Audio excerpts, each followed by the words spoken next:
because nobody was offering that type of thing. It was all even go through books and go through chapters in books and in a linear fashion. And that's not how people learn a language. They don't learn it like that. So I banned all textbooks. There's no books, no written exercises. Not allowed. Not allowed. No. It's only 100% spoken. So it doesn't mean there's no grammar or anything like that, but I just try and explain it while talking and get them to give some examples, that type of thing, But and how was all books banned? How was the reception of people? How did they find it? Well, surprisingly, that's what.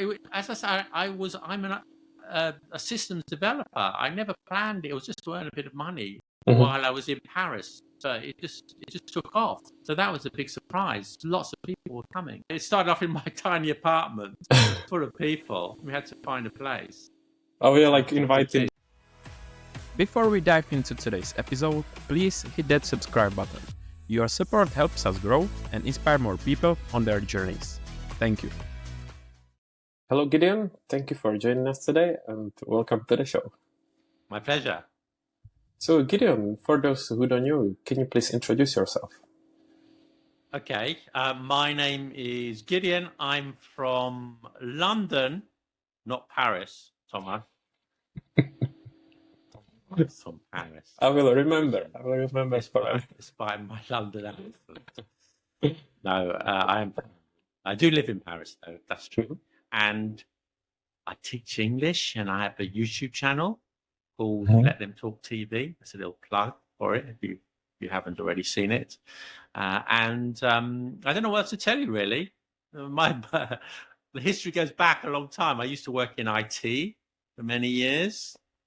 In London, and what else do you want to know? So is IT actually something that you've been always interested in? I love IT. It was great. It was because I studied history and sociology, and there weren't many jobs when I graduated, and so I needed to sort of convert. And I didn't really know much about IT at the time, but I had a friend who was doing it, so I did that. And it was a good career. But a few years ago, I moved to Paris, and probably want to know why I moved to Paris. Do you want to know that? That was my next question. Okay. It was kind of an accident because I was working in IT as a systems developer and I had a break.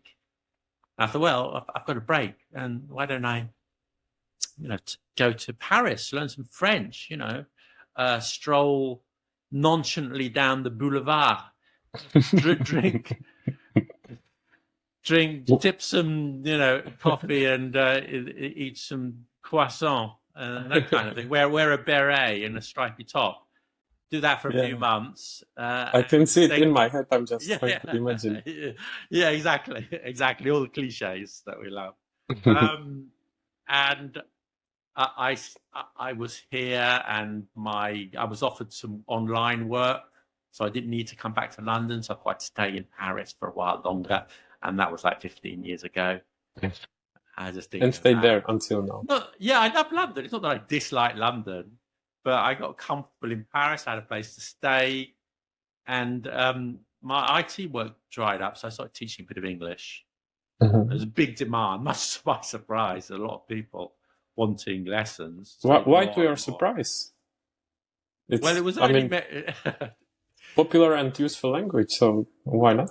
Well, when you start from scratch, you don't know, do you? When you start anything from nothing, from zero, you don't know how many people are going to be interested. It's the same with any venture. If you're teaching English, if you're opening a YouTube channel, it's always the same. There's always a risk that you're just going to have crickets. You send out the message, "Hi, I'm here," and then nothing. So, and a risk. You said you've been there for 15 years now. So yeah, I think so. Yeah, maybe a bit more. Yeah. Do you plan to stay there forever, or any other place, or back to London?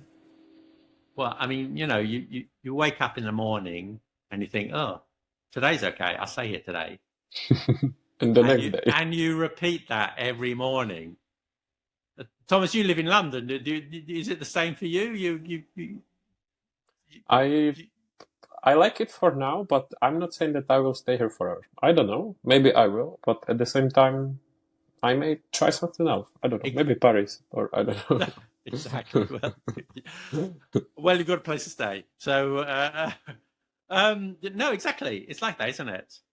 Mm-hmm. And yeah, nowhere's perfect. Wherever you are in the world, I love London. I'm a Londoner. Mm-hmm. I like Paris, but there's nowhere's perfect. And you're always thinking, well, maybe I should try somewhere else. Yeah. I mean, it makes sense. And since you made a transition from IT to teaching, I assume you had some teaching experience already from before. How did you know that? Yes, Only a little bit. Only a little bit, because I did after university. I went to Madrid for a couple of years.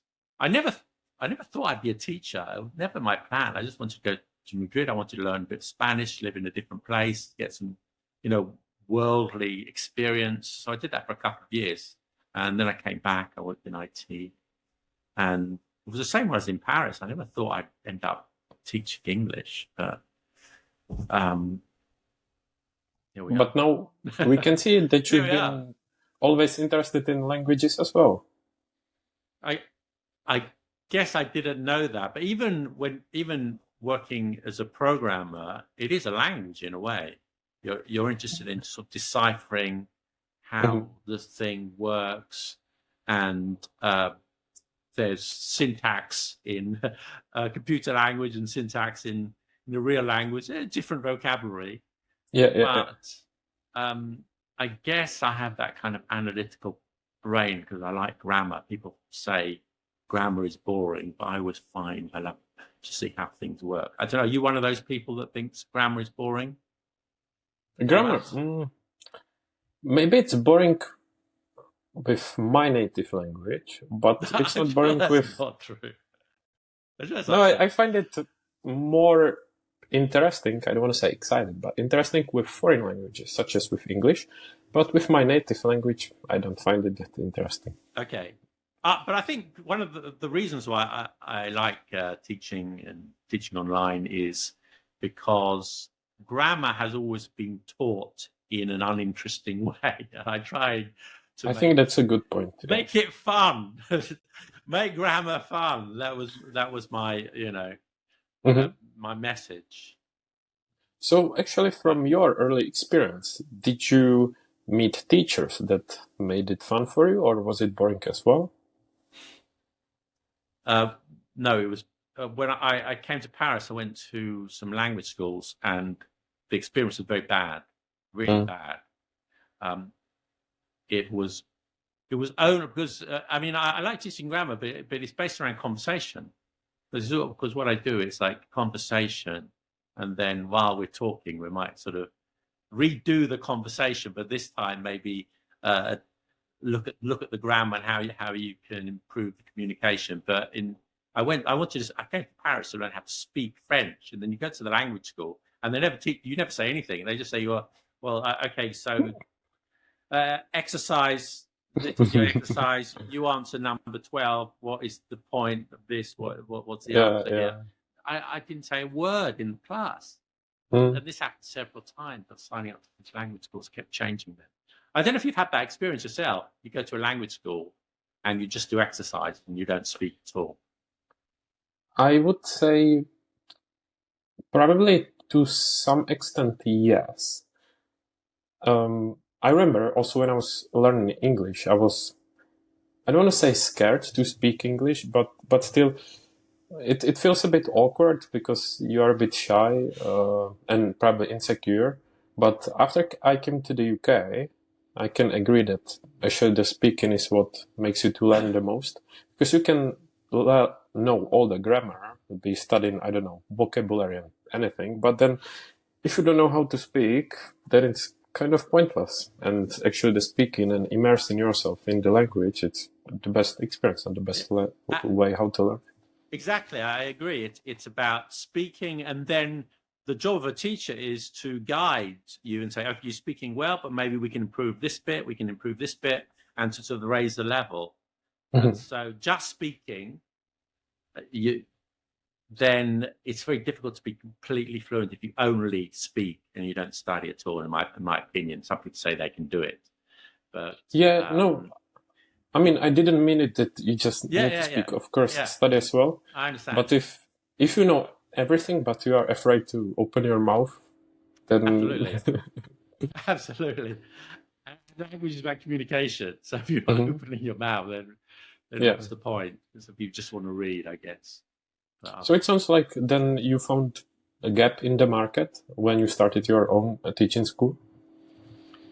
I think so. I think that is true, because nobody was offering that type of thing.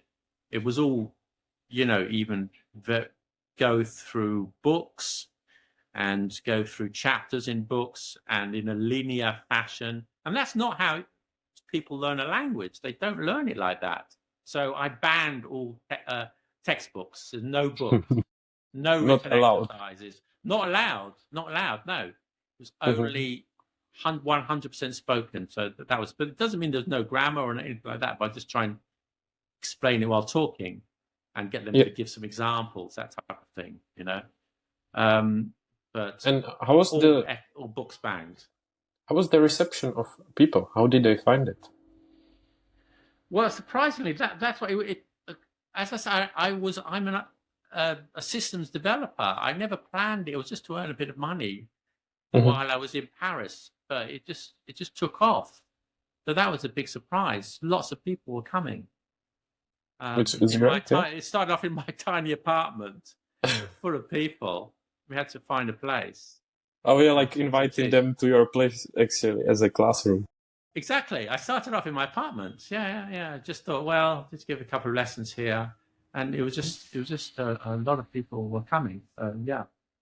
What kind of students were they? Such as if they were French people who want to learn English, or expats or people from abroad who wanted to improve English just by living in France. Well, mostly expats, because mostly French people, because we're based in Paris. Paris is a very international city, as is London. So I guess it was sort of 75% French coming to learn English, and people from other countries are so a bit of a mix. Can you say what were their motivations? Whether it was work, fun, family, culture, or anything else? So you have different demographics. You have people who a lot of people who learned English at school, but they couldn't speak it. And this was really interesting to them, because they'd studied the grammar. They got it officially, but they never opened their mouth. So this was kind of liberating for them. They were coming in, they were speaking, and you had other people who had to learn it for their work. You had retired people who maybe learned English many years before and wanted to keep on practicing. So, different types of people. And as you started that, did you see it as a long-term career or long-term project, or did you still plan to come back to IT? In the beginning, yeah, I did plan to come back to IT, because I never imagined I would carry on teaching. It was just something I was doing. I needed to get some money to pay the rent in Paris, and that was a quick and easy thing to do. But there was a big demand, because I liked IT. I'm not criticizing IT. I worked it. It was great, actually. It's much easier. Let me tell you, it's much easier to make money in I IT can imagine. as a systems developer than an English teacher. Let me tell you that much. That is certainly the case. So yeah, but I was doing it. It was interesting. I was meeting a lot of people. I was in Paris, and so yeah. Do you remember the point when it switched and you knew that this is going to be something that you're going to do long term or as your career? No, I don't know if you think about it like this. I think because I started before I was doing courses you just pay each time you come. And then I started offering packages for 3 months and 6 months and 1 year. Then I realized, I can't just stop at any time now. So you realize you have to do it. It's just for administrative business reasons. And I opened a company. So when you open a company, you realize, okay, I got to take this. The commitment now. Cannot leave it for career. Yeah, exactly. So then, how did you grow the company?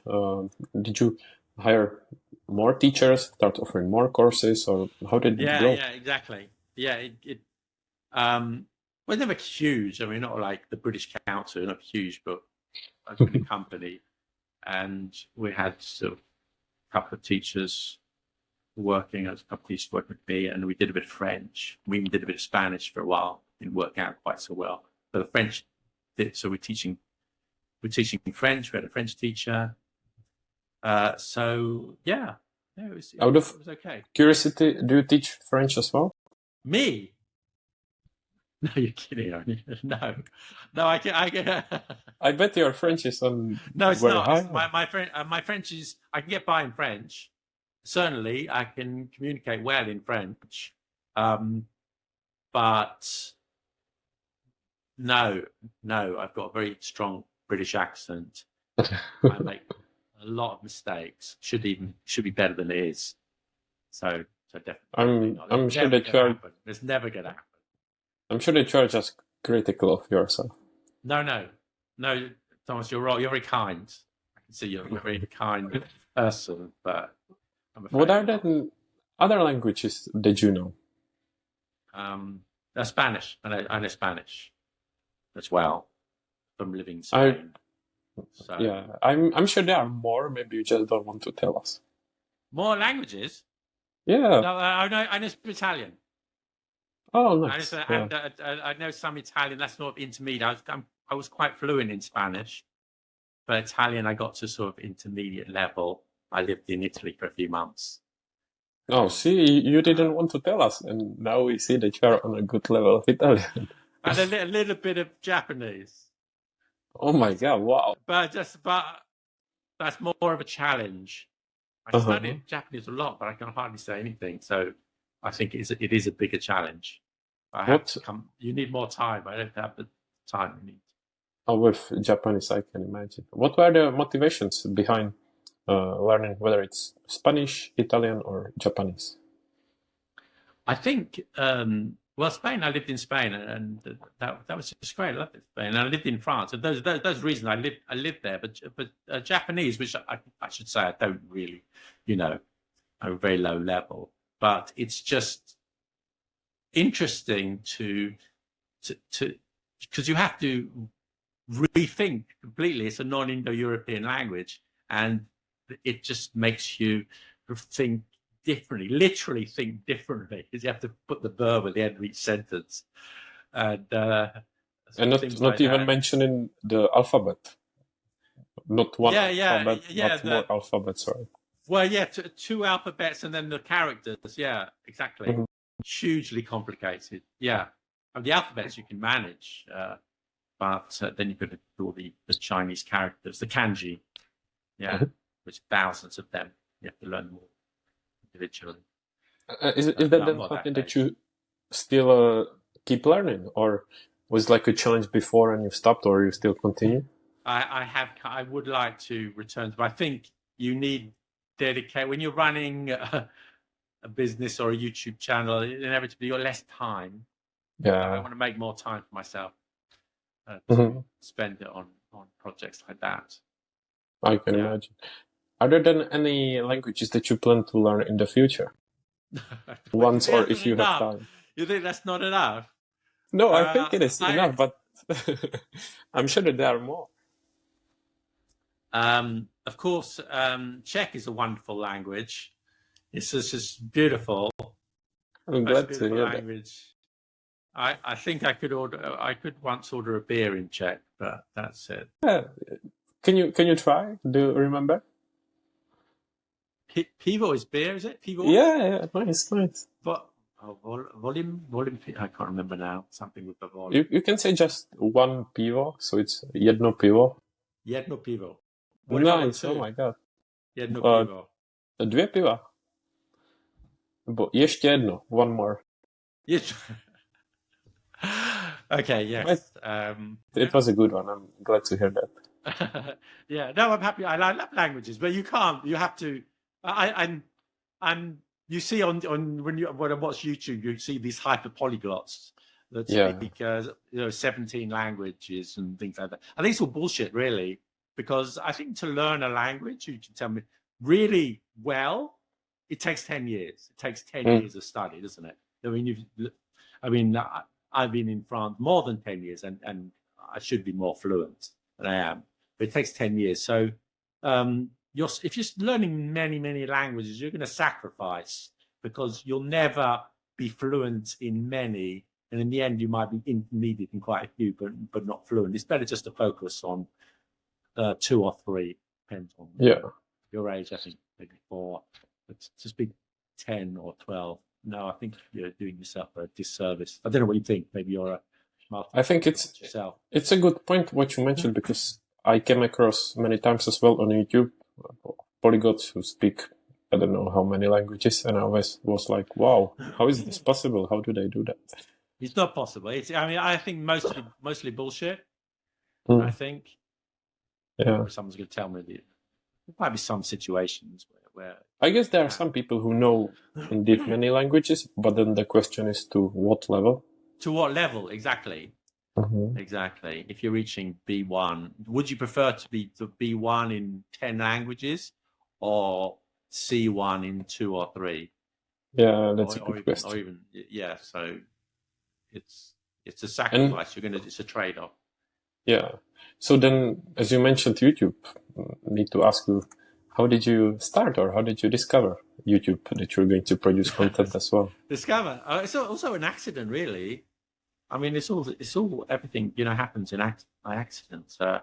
It was just for my school, I needed content for the website, because I thought, SEO, search engine optimization, if you've got some content on the website, it's going to be good. That brings some traffic, and I have more students in Paris. So I did a couple of videos, and there was even a debate with somebody who said, no, you shouldn't put it on YouTube. You should, because they're taking the people off your platform to another platform where they can advertise. So don't use YouTube. So I know, but it's not easy. So I almost didn't do it at all. So I just put it on YouTube just because it was free and I could link to it. And I never woke up one morning, I'm going to make YouTube video. No, just a little bit of content for my students and to drive traffic to school. That's all. And looking back, was it a good decision? Yeah, because then suddenly other people started watching the videos. What's going on here? And people started commenting who weren't in Paris. What's going on? These things? Oh, okay, that's interesting. And then I think the third video I did. Was it always with present continuous? I did 3 interesting point. I did 3 grammar videos with a friend, I think, and then the 4th one I did with another friend. He knew a bit about filming, and we did one in London, and it's got 1.5 million views. That was like the 3rd or 4th video, and which was kind of a surprise. And I thought, what's going on? Yeah, and just for the context for the viewers, the video that has the most views has 4.6, which is impressive. Thank you. And that's the thing about YouTube. I never imagined, because that one I think it's a Cockney one, is it? That's one. But that one is how to speak Cockney. Because I made that one kind of not quite a joke, but I didn't really think anyone would be interested in Cockney. I never thought that. I just thought, I'm from London. Why not? That'd be funny. I'll make a little video about Cockney and about Cockney rhyming slang, which I'm sure you know very well by now. Yeah, I find it interesting because especially as someone who lives here, when it's something London related or English language related, it's not only for me to learn, but also, education and fun at the same time. So I think it's perfect content. Yeah. Well, that's the one. I don't understand why that got so popular, but that one did. Yeah, all this hard work and effort on the present perfect continuous. Yeah, You get a few hundred views, and then you make about a dialect in London, which goes around the world, and people are watching it. That's something. It's like you never know. Sometimes algorithm likes you more, sometimes less, or it can be mix of, I don't know, title, thumbnail, anything. Exactly. I mean, I can't say that I know the algorithm. Otherwise, every video I make would have 4.6 million. I can't say that. You might know what's not going to work, but sometimes you think, oh, this is great. I think this is going to be. I've spent a month on this video. This is great. I'm sure people like it, and you release it, and 3 people and a dog watch it. Yeah, nobody's interested. What does that? So it's very difficult. I think even much bigger YouTubers than I, the algorithm is still a bit mysterious. You can work out certain things, what's not going to work, what might the right direction. I agree. It's like the whole science. Sometimes you spend a long time on it. It doesn't really pay off. Then it's something short that goes viral. You need to come up with catchy, clickbaity title and thumbnail. Well, I'm not sure. Yeah, firstly, I think there's an element of luck, and second, that people don't forget it. But I think there is an element of luck as well. But also, clickbaity title, I don't, in my opinion, that doesn't work because you get. What you see is, you have all the stats. You have a clickbaity title, and if the video's good, it will be okay. But if the title's good, but the video's not good, in the first 24 hours it does well, and then it drops off to almost nothing because people watch it for the title, and then they don't get what they were hoping for. So it can actually harm the video. So you've got to make sure that the title matches. Yeah, so we need to deliver something. You need to deliver, yeah. And at the end of the day, even if it's a great title, if the video's not good, then it's not gonna. And what do you think about the thumbnails? It's obviously also an important part. It is. It's important. I think for educational things, I don't know about you, because if you're looking for educational things, I think the title is more important than the thumbnail. I think for entertainment, maybe you look more at the thumbnail, but education, you want to learn something, and so it is important. It is important, But because I know it's not everything. People think out the thumbnail is everything, but I told you that my 4th video got 1.5 million views, which is not. I took it down actually. You can't see it. Now. Yeah, because I cannot see that. I was wondering what it is. I took it down because there was some. I'll tell you about that. I'll tell you about that in a second. But on that one, I'll tell you about that one. This is quite interesting why I took it down. But the thumbnail was a default by YouTube, and it's just a fuzzy person in the streets of London looking like that. So it's a terrible thumbnail, but it got 1.5 million views. But the title was good. So I think the education, you'll say, oh yeah, then that's more important. And I've seen that before. You can see bad thumbnails doing very, very well because it's just something people are interested in. That video, by the way, I made in the streets of London. I stopped foreigners and I asked them to pronounce really difficult words in English, like recipe and things like that, which the spelling and the pronunciation are very different. And I've had these boards and asked them to say it. But it sounds like fun video to make. It was fun. I think I in the end I didn't like. I felt maybe I was kind of laughing. If people thought I was like laughing at the foreign people, it wasn't my intention. Laughing at foreign people to make mistakes in Yeah, English. yeah. That wasn't my intention at all.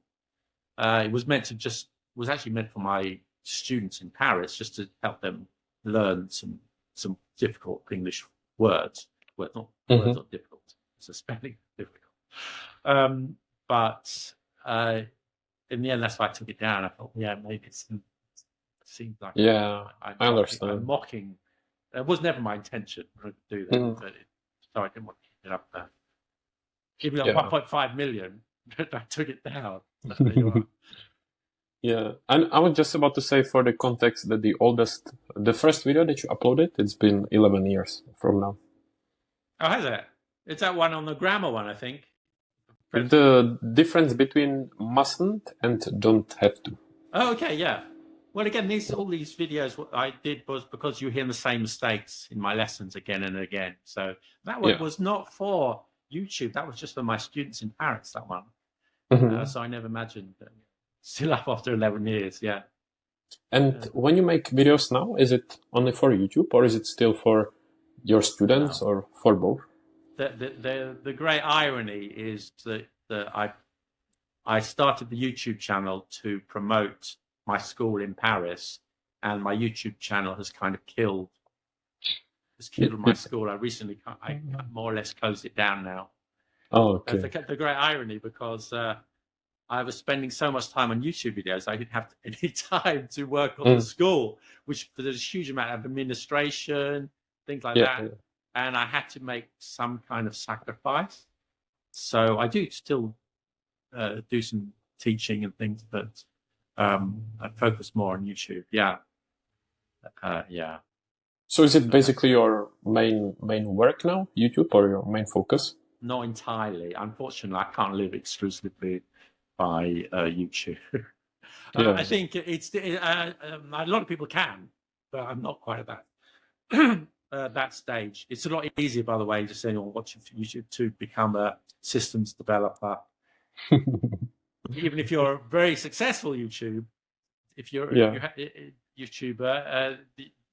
systems developer probably in most cases you do better financially. However, you can, and now I'm spending a lot of time. Yeah, it's part of my job.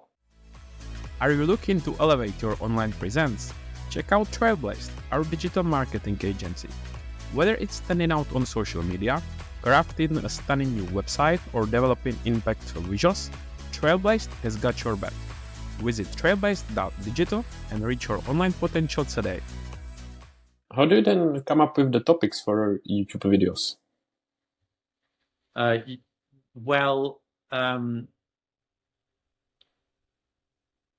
don't know. No, I started. You just wake up in the morning and something comes up. Okay. I started off because I just going through all the mistakes that I learned at school and doing the grammar, doing the vocabulary. But after 200 or so videos, I was running out of topics, but I covered most of the English grammar and things. So you have to start being a bit more imaginative. And either you can carry on, because before I was making exclusively content for people learning English, but now I can try to mix it. So I do a lot of things about the history of English. Hopefully things are interesting both to native speakers or people, fluent speakers, and to people learning English, about the history of English words, about the pronunciation, history of pronunciation. So because if you're going into like the history of English, I mean, it's a fountain that, never stops giving. There's always something you can do. Whereas if you're teaching grammar, after a few hundred videos or doing vocabulary, you end up doing things like, I don't know, don't say happy birthday 410 ways to say happy birthday. If you know these 200 English words, your English is excellent, and you run out. You've probably seen those type of things. I did. Don't say this. These are 50 words I say every day. Copy me. So I thought, well, I don't know.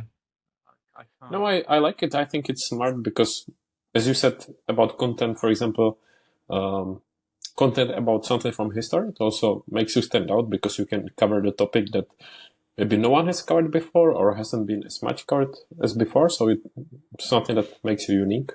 Well, it's because I find interesting as well. I mean, at the end of the day, I think you're good. You got to do something that you find interesting. Otherwise, no one else is going to be interested. You're doing things just for the algorithm. Yeah. You're making videos just because, I think the algorithm will like this. I think, and then you will be disappointed. It's going. You're going to go nowhere. Maybe some people do that. I'm sure they do. But no, I just want to do things that I find interesting, and hopefully other people will too. Yeah, and then I think it also makes a difference for the audience because if you enjoy it, obviously the outcome is going to be better than if you did it just for the sake of staying consistent or for the sake of money or something.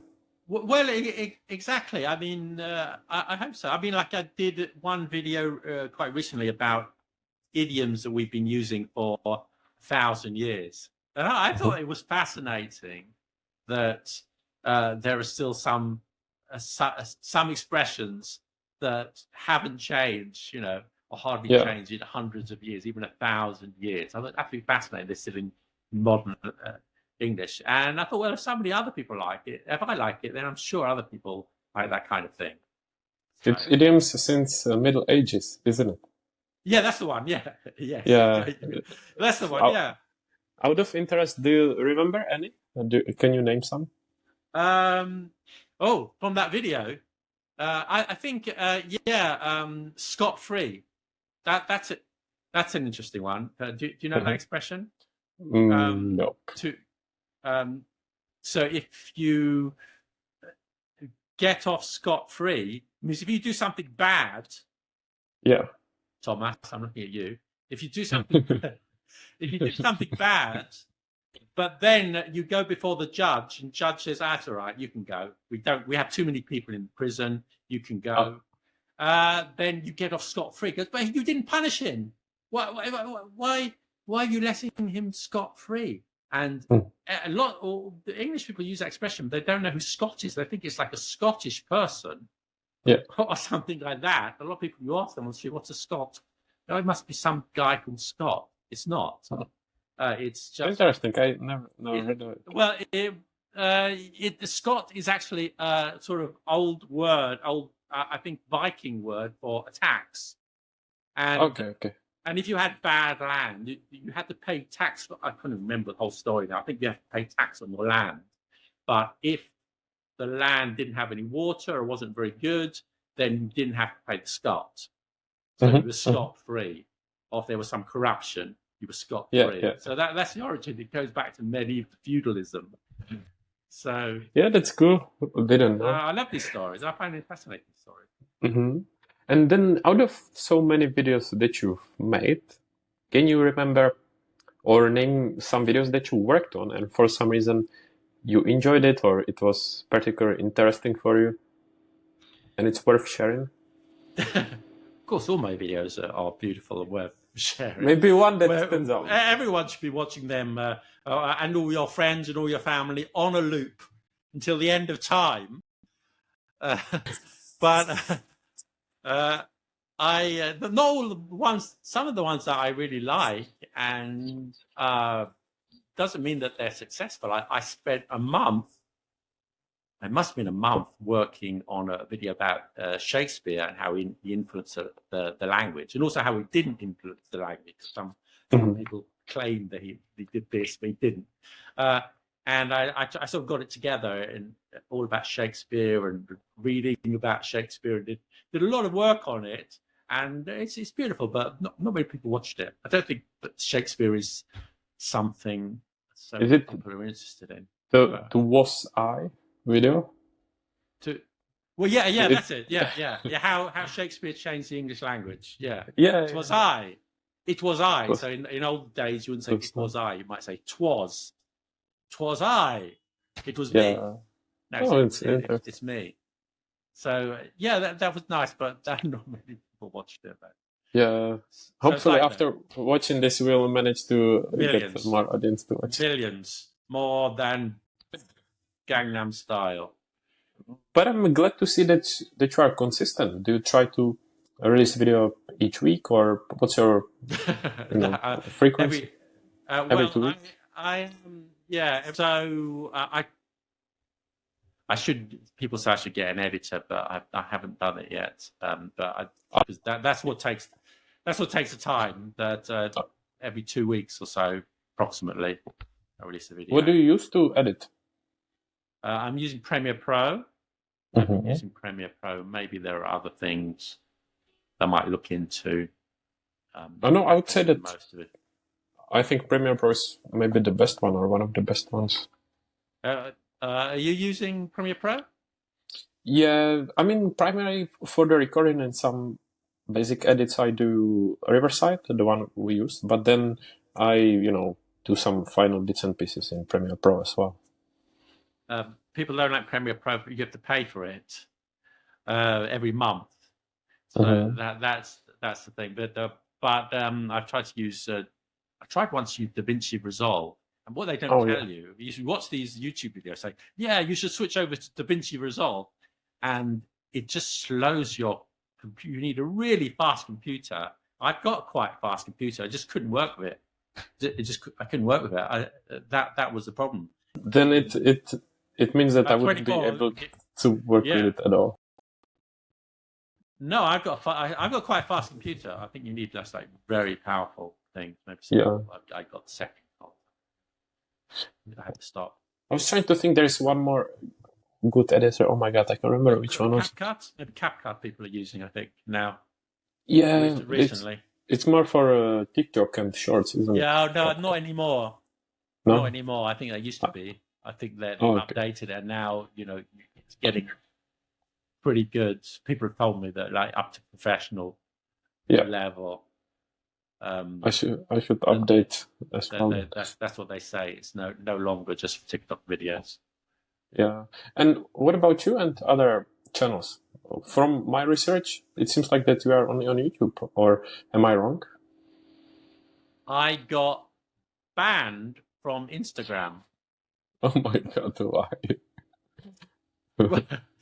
What happened? I don't know. This is the thing. I got what I don't. This is absolutely true. I just post things about language. Yeah, nothing what dodgy. surprises me. No, nothing. I promise you, Thomas. You might not believe me, but I don't put any, things that are dodgy. I just talk about language and things, and then I got temporarily banned, and Instagram said to me, "You have to send a photo of yourself. And we'll check." I said that, okay, and then they wrote back to me, "Oh, sorry, we made a mistake. We made a terrible mistake. We apologize. Your Instagram account is active again." Okay, and then it happened again. And then I thought, okay, what are they going to do? They're going to reinstall me. And they didn't, because no, you've been permanently banned. There was no right of appeal. Because what did I do? I don't understand. I think it must be the AI. Must have misunderstood something. Maybe it's done through AI. That's the only I think. There's nothing risky on there. Yeah, that's a shame that someone who actually posts valuable content to teach people and help them gets banned. So it's a shame. Well, they said I could set up a new account. So you can set up a new account. But I think I also think it's good just to focus on one, especially if you're limited in time. If you have a team. I don't have a team. But if you're one person, just focus on one platform. And we discussed TikTok. What about that? If you did like a shorts from our videos, I did. I do have a TikTok uploaded to you, but again, everything is time. Again, I might need somebody. It's my fault. I should get somebody to help out. And I'm looking into that already. But I just want to focus on one platform. One platform well, and that takes up so much time. No, I understand. That's why. What's then your take on shorts on YouTube? I think YouTube are very clever. They give people what they want as well. I think they've got the YouTube Shorts are going to be 3 minutes long now as well. I just saw. Really? It's Yeah. not 1 minute anymore? No, I think even from this week or something, you can upload Shorts up to 3 minutes. Is it going to be shorts actually if it's 3 minutes? But yeah, but that Shorts are great, but I just want to focus on what I'm doing. Just want to focus on doing videos because, as I said, I occasionally have to repurpose content, but I'm just trying to prioritize my time at the moment. So it may happen, yeah. Yeah. But I think you see, some people just focus on Shorts, and I think you specialize in one thing or the other. I think there are lots of channels that just do Shorts, and they get millions of views. Yeah, exactly. Because I think that if you manage to capture someone's attention in just 1 minute, and it's something engaging, we can really drive a lot of views with just Shorts. But I think if you look at this, it's not much crossover, though, I think. Maybe it's for some people, but you look at some people who got millions of views on Shorts and then little views on the long-form content, not many people watching. And vice versa. I think in my case, vice versa. I do a short and nobody watches it. So to get both, I think you need really to spend a lot of time on one or the other, or both if you have a team. That's all. Yeah, I can understand. What then are some of your inspirations? For example, if any YouTubers that you watch to inspire you for your own content, are there any? Oh yeah, lots of YouTubers. I like the ones. I'm trying to think of a name now. Yeah, we are curious. You can name it. It will be just promotion for them if you don't speak negatively of them. The type I like who can. You're not interested. The best ones I see are the ones who you're not that interested in the content, but you're interested in the person. I think you're on a magic formula. You know, this person is always engaging and always interesting, and you watch it even though you're not really interested in the content itself. The content, or maybe they make it interesting. That's the thing. I'm trying to think of the name.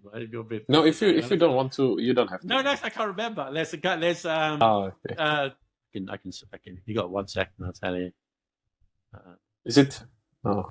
It's no, not related to language. Not related to language. I was about to say if it's Mr. Beast, but after what's been happening lately, I figured it's not a good idea to mention. I don't really watch Mr. Beast, to be honest.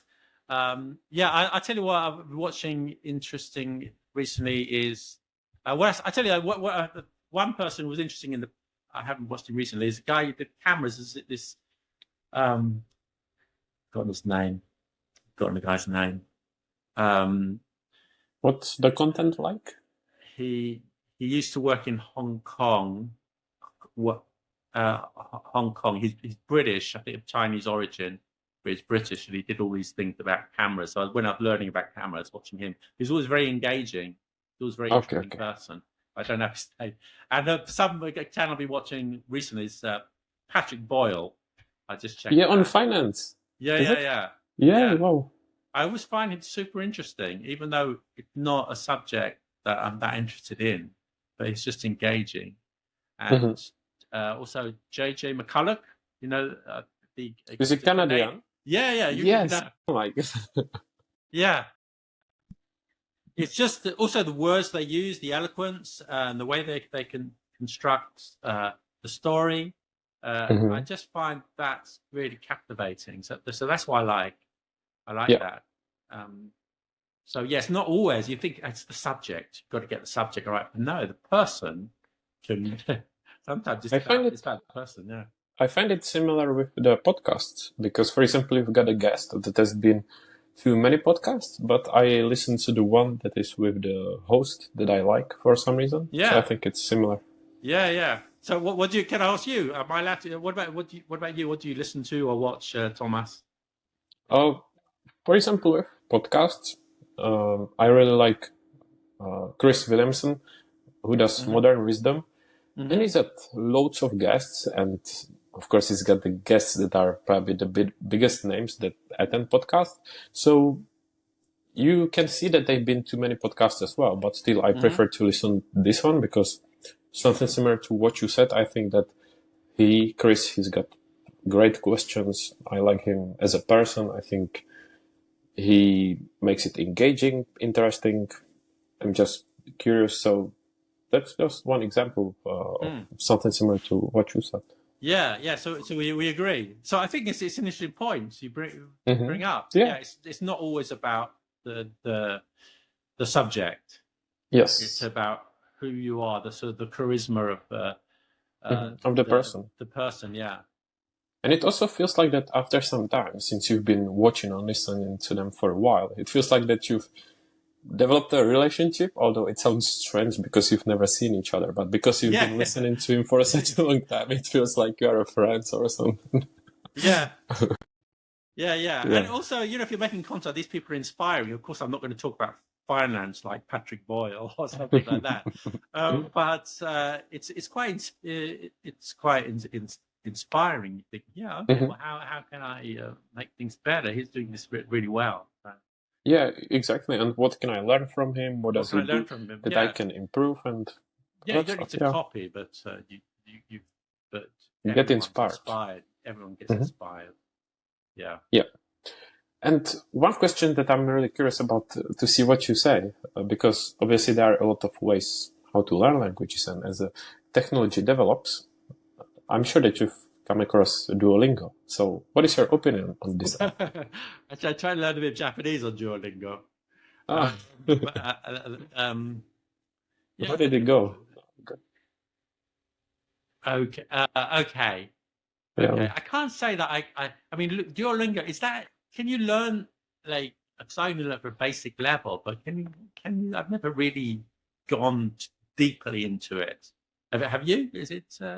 For me, it works well as something that makes me to stay consistent, because I think it's made in a way that makes you engaged. Yeah. Because you've got all the competitions and friends, and it looks kind of maybe a bit childish. So a bit playful. But it's the point that we discussed in the beginning, that in the end you actually need to start speaking to people to actually learn and master your language. Yeah. But still, I think this works as a good foundation. Well, I agree. I mean, what I always say, my mantra is that everything is good. If you're doing stuff to learn a language, it doesn't matter what it is. Then that's good. Whatever motivates you, you got to find the thing that motivates you. An important thing is to remember we're all different. So what may be good for you may be not good for another person. So whatever works. If you're doing it, it's good. And whatever it is. And even if people say if it's not waste of time, I think even if you do one lesson per day, it's still better than nothing. And exactly, if you keep doing it every day, then in a year you've got 365 new words maybe, and it's better than nothing, isn't it? Exactly. The truth is about language learning. People always come up with these magical formulas which can teach you in 3 months. They are from trying to sell you their course at the same time. But the truth is, it's at the end of the day, it's about the number of hours. You've got to do your 10,000 hours. Of course, there are good strategies. I'm not saying you can't bring the 10,000 hours down to 50 hours. No, you need to be fluent. You need to still put the those work in. hours. So every hour on Duolingo counts as an hour. It's good. Every hour in the pub chatting to people is an hour. So and actually, just as you mentioned, the chat in a pub, it's probably good advice, because I heard it from many people, even myself before. When you feel shy or I don't know, insecure to speak the language, everyone after a few beers, it kind of breaks the boundaries, and you're not as afraid anymore. Yeah, but that's what you think because you've had a few beers. Is it because you're speaking better, or is it the beers making you think you speak better? You're completely fluent now. Really? Well, you've had 10 pints. I mean, really? I can't even hear what you say. You can't even speak your own language. Yeah, I know. So, but I heard it even from others, you know. maybe yes, maybe no. Yeah, okay. And then, so as we will be finishing soon, can you share maybe some tips and tricks for people who want to learn a language? Maybe struggle or have excuses or haven't started yet. So if you can share some tips. Well, yeah, sure. I will. I mentioned it already in some ways, but what I really focus on is that you've got to find what works for you, because don't let anybody tell you this is how you need to learn the language, because you know I'm very different. I have like ADHD, and I can't sit down with a grammar book for 2 hours or whatever. But well, I like grammar, but I mean, I can't sit if I'm doing exercise. I can't do that. I like engaging, and other people, yet they do. They need more structured approach, and they need to follow it in that way. So, but everyone finds something interesting. But the important things, there are topics you need to cover. You'll need to speak. Yeah. You'll need to listen a lot. You'll need to speak a lot. Don't underestimate writing. That's important. Don't underestimate reading. I know this is the classic teacher thing of those 4 things. Don't underestimate those 4. You'll have to do it. But how you approach it, then it's up to you. Whatever works, whatever motivates you. Mm-hmm.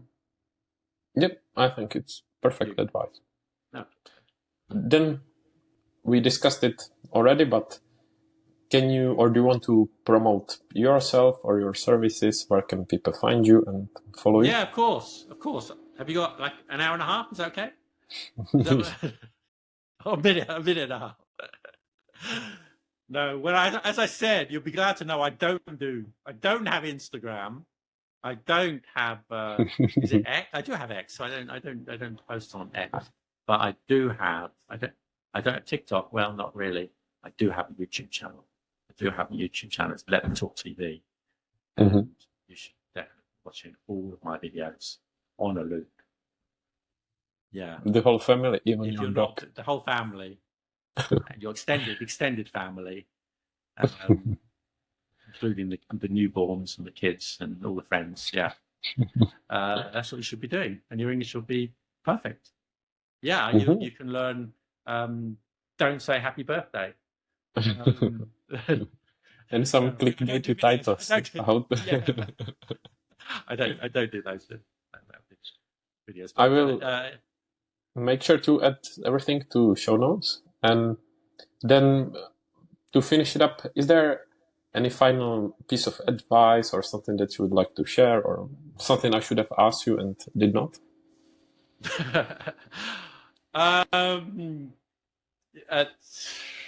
I'll just finish because you asked me how to learn a language, and I want to use the expression "find your mojo." I like that expression. You know that your mojo.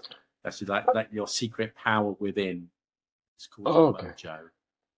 Your secret power. So find your mojo, not just for learning a language, but for everything. And you'll be okay. Mm-hmm. It's a good one. So. Thank you, Gideon. I really appreciate it. Pleasure. As I said before, I'm someone who's been watching and following you for a long time, so it was a pleasure. I knew you were someone with impeccable taste when I got your message. So I highly recommend to people who are watching to subscribe. Don't check Instagram or TikTok yet, but definitely go to YouTube. And want to say just a big thank you. We'll keep following and supporting, and it was a pleasure. So thank you very much. My pleasure. Thank you. Thanks for listening to Produced by with Tomer. Check out show notes for all the links, and don't forget to like, subscribe, and leave your feedback. Speak soon.